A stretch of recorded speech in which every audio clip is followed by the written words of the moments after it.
On va revenir sur les Nuggets face aux Suns, mais avant cela, on va revenir ensemble sur les First All Defensive Teams, ces All Defensive Teams qui ont été dévoilés hier. Les franchises de Memphis et de Milwaukee sont fort représentées. On retrouve notamment dans la première équipe Jaren Jackson Jr., Brook Lopez.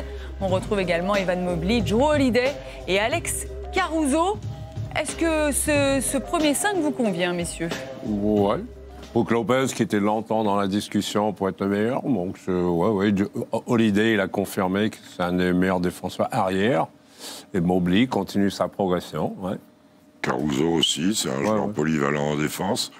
La question qu'on peut se poser, Evan Mobley, alors c'est plus sur les playoffs, parce que sur la saison régulière, dans ma tête, ça se mélange.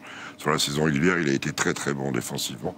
Par rapport à Draymond Green, qui n'est pas dans le premier 5, qui peut être considéré comme un des tout meilleurs défenseurs de la Ligue. Il fait tellement de choses. Je ne suis pas le plus grand fan de Draymond Green. Ça, on le sait bien. Quand il est comme il est parfois, mais quand même, défensivement, c'est une usine. Il défend sur 2-3 mecs, il contrôle, il parle. Oui, on le retrouve dans le deuxième 5. Voilà. Il est quand même là. Oui, mais je ne sais pas. Et avec Dillon Brooks. D'ailleurs, Bam Adebayo, ça va les occuper. C'est un gang. Et Derrick White. C'est un gang dans le deuxième. Sur son CV pour voyager, c'est bien. Ils sont rudes, ceux-là. Oui. C'est une équipe. Derrick White est bien vicelard. Adebayo, Anunoby, c'est des bons blocs. Et les deux autres, quand même, ils sont référencés, mais ils sont armés. Ils sont armés. Pas de Rudy Gobert, non? Il y a un changement de garde, c'est ça que j'allais dire. Cette année, non. Voilà, il n'y a aucun vote, d'ailleurs, pour le Français qui a été 3 fois défenseur. Oui, parce qu'il n'a pas forcément eu le même rôle qu'il avait avec Utah. D'ailleurs, avec Minnesota, on attendait beaucoup plus de lui offensivement. Beaucoup de jeux à deux où il était loin du cercle. Donc, c'est vrai que son positionnement... Les équipes adverses se sont bien adaptées. Voilà. Et je ne suis pas sûr que son équipe était prête à faire ce qui se faisait pour organiser ça différemment. Voilà. Il y a une équipe qui est bonne défensivement aussi, ce sont les Knicks. Ils n'ont pas un joueur cité dans tout le total. C'est vrai. Alors vous savez...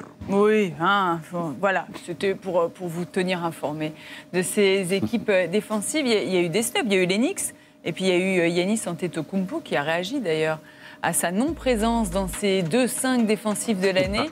Je suis fatigué du non-respect, j'arrive, nous dit-il Giannis Antetokounmpo. Bon, je pense pas qu'on lui manque de respect quand même, parce que il était quand même assez longtemps MVP. Voilà, moi j'ai dit qu'il y a un changement de garde. On veut donner peut-être un petit peu plus de respect aux autres joueurs qui œuvrent.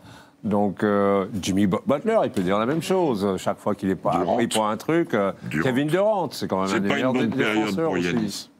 C'est pas une bonne période pour Giannis. Non. En même temps, il est peut-être en vacances un peu trop tôt. C'est pas des vacances, ça c'est du brainstorming. Alors, il a le temps. Il a le temps pour travailler ses lancers francs. Et pour réfléchir, comme réfléchir, je sais pas. Il y a beaucoup de choses qui s'affrontent. Il sait pas qui va être le devenir de son équipe, parce que je parle pas de franchise, même si lui, il la représente. Pas facile.